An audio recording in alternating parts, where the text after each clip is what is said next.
민주당 오거돈 제명 하나, 방금 말씀 주셨듯이 오늘 과연 당의 오거돈 시장이 모습을 드러낼지가 관건입니다.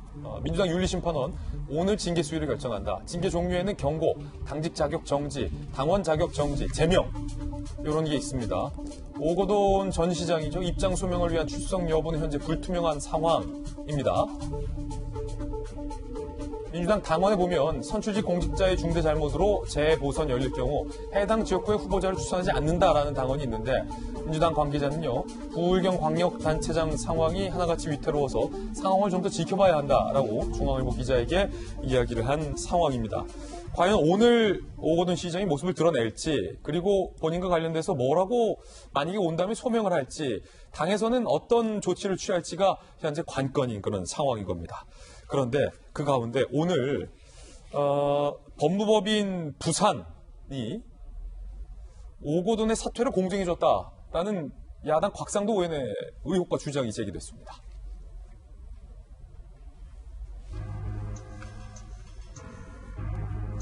오거돈의 사퇴 공증, 그러니까 곽상도 의원의 주장은 왜 하필 문재인 대통령이 설립한 로펌에서 그 공증을 해줬냐라는 문제 제기입니다. 일단은 곽상도 의원은 이번 사건을 잘 아는 복수의 관계자를 통해 법무법인 부산에서 오거돈 사건을 공증 작업한 것을 확인했다라고 주장했지만 일단은 법무법인 부산의 대표 변호사인 정 변호사는 확인해 줄 수 없다라고 중앙일보 기자에게 얘기를 한 상황. 부산 성폭력 상담소도 공증이 어디서 한 게 뭐가 중요하냐라고 답변을 해주지 않고 있는 그런 상황입니다. 법무법인 부산은 1995년 문재인 대통령이 창립 멤버이고 대선 출마 전까지 근무했던 곳, 1982년 노무현 전 대통령과 문재인 대통령이 함께 운영한 법률사무소가 전신입니다. 현 대표는 노무현 전 대통령의 조카 사위 정재성 변호사, 정 변호사는 2018년 지방선거 오전 시장 캠프의 인재영입위원장까지 맡아서 지금 현재 곽상도 의원의 주장인 상황이고 지금 사실관계는 아직은 명확하게 파악이 되지 않았다는 것 여러분들에게 전제하고 말씀을 드리겠습니다.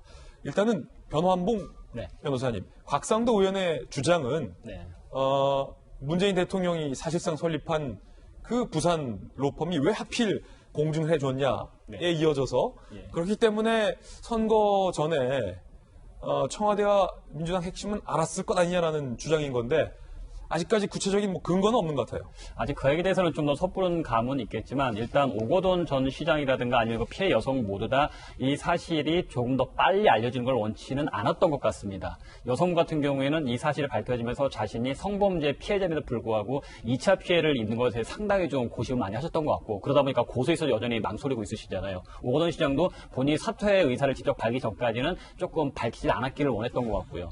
변호사법에는 변호사가 의뢰인의 비밀을 반드시 유지하도록 해야 할 의무가 있고 그것을 위반할 경우에는 징계를 받도록 하고 있습니다. 그렇군요. 근데 이제 사실 공증에 가게 되면은 그냥 벌써 변호사하고 셋이한테도 공증을 하는 것이 아니라 서류 가지고 오면 여직원들이 복사해서 서류 만들고 사무장이 간임 찍은 데서 내용을 확인하고 마지막에 공증 변호사가 이제 내용을 읽어보고 이해시키고 확인을 하게 돼요. 지금 아무리 변호사가 본인의 침묵을 한다고 하더라도 그 과정에서 서너 명 정도의 일반인들이 볼 수밖에 없는 구조가 됩니다. 그러면은 이게 그냥 섣불리 동네 공증사무소에서 공증하게 될 경우에는 이 소문이 날 수밖에 없겠죠. 아마도 오거돈 시장이든 피해 여성이든 적어도 이 사건을 자신들이 공식적으로 사퇴를 하겠다. 공식적으로 오픈하기 전까지는 절대 이것이 외부로 알려지지 않기를 원했던 것 같고 그러다 보니까 가장 만약 본인들이 법무법인 부산이라는 상징성을 고려해서 택하지 않았나 싶어요. 적어도 본인들이 알긴 물론 이제 뭐 지금은 아무 관계가 없다고 할 수 있긴 하겠지만 외부적인 제3자들이 보기에는 그래도 뭐 부산시장과도 친하고 또 정부와도 친할 테니까 적어도 이 문제에 있어서는 우리가 오픈하기 전까지는 철저하게 비밀을 지켜주지 않겠느냐라는 막연한 추측을 하지 않았을까라고 개인적인 생각은 듭니다. 그런 측면에서 오히려 좀 더 비밀을 확실하게 지켜줄 수 있는 법무법인 부산을 선택을 했었고 부산에서도 우리는 의뢰인의 비밀을 지켜야 되기 때문에 공개했는지 아닌지 확인할 수 없다. 라는 식으로 가면서 이 당사자들 오픈하기 전까지는 이 사실을 조금 더 철저히 함구하려고 했던 것이 아닌가라는 생각이 좀 듭니다. 일단은 법무법인 부산에서도 우리가 공증해줬다 아니다라는 얘기를 하고 있지 않은 상황에 곽상도 의원의 주장이 지금 나온 겁니다. 확인해 줄 수 없다고 법무법인에서 밝힌 것은 또 의뢰인의 의사에 반해 밝히기는 어려운 상황이니까 그건 이해할 수 있고요. 부산 성폭력 상담소는 공증을 어디서 한 게 뭐가 중요하냐 이 얘기는 사실은 했다고 하는 걸 본인들은 인정하는 거거든요. 곽상도 의원이 지금까지 여러 가지 의혹이 되는 사건에 대해서 출처를 밝혔을 때 다 자료를 제시했었기 때문에 이건 맞다고 봅니다. 근데 공증이 어디서 한 게 뭐가 중요하냐 하는 거는 공증을 한 데가 중요한 이유가 당에서 몰랐다고 하는 거니까, 청와대에서 몰랐다고 주장을 하니까, 아니 이런 상황에서 몰랐다고 하는 게 말이 되느냐 이 얘기거든요. 저는 이제 정부의 경험, 청와대에 있었던 경험을 가지고 말씀드리면은, 선거 7일 전에 이 일이 있었고 시장은 2주일 동안 공식 일정을 하나도 하지 않고 있었고, 그리고 이렇게 공증까지 하면서 이렇게 벌어지는 이 일을 당에서 몰랐다? 위에서 몰랐다? 그 조직은 정말 형편없는 조직이에요. 그런 조직 가지고는 선거 이렇게 이길 수 없지요. 그리고 그런 조직을 믿고 대한민국 국민이 이게 우리 여당의 조직이 이렇고 정부 돌아가는 이 조직의 시스템이 이렇다 그러면 그건 좀 한심한 거죠. 박성규 대변인의 개인 의견이 개인의 의견 맞지만은 이건 경험을 토대로 하는, 저뿐만이 아니라 이 의견에 공감하시는 분이 많을 거예요. 제가 제 나름대로 추론을 해볼까요? 자, 이렇게 한번 말씀드려 볼게요. 오거돈 시장이 사퇴를 하면서 본인이 얻을 수 있는 이익이 뭐가 있었을까요? 제가 볼 땐 본인이 얻을 수 있는 게 별로 없어요. 친고죄가 아니기 때문에 처벌받을 수밖에 없습니다.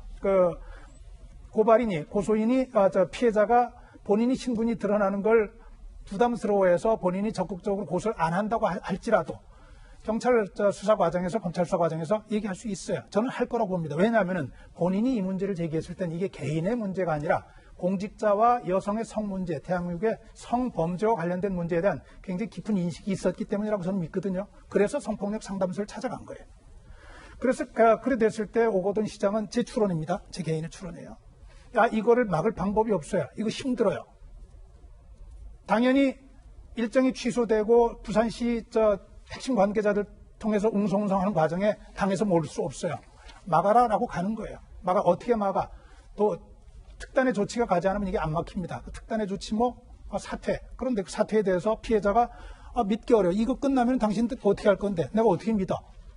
그러면은 사퇴를 하되 사퇴 약속을 하고 공증을 해라. 다만 시점은 선거 이후로 하는 것이 좋겠다. 성폭력 상담소에서는 이런 얘기도 했어요. 이와 관련돼서 외부의 압력이나 우리에게 이렇게 했으면 좋겠다는 권유가 들어온 것이 없다. 당연히 없죠. 요건 일단은 개인의 의견 박 대변인이 맞습니다. 추측이라는 거 다시 거듭 말씀드립니다. 하나만 더 말씀을 좀 추가로 드리면은 짧게 부탁드립니다. 예. 거기로 압력이 갈 이유가 없죠. 거기로 압력이 가면 정말 난리가 나죠. 이거는 오거돈 시장과 당 사이에서, 오거돈 시장과 청와대 사이에서 은밀하게 이루어진 일이라고 보는 것이 합리적인 추론이죠.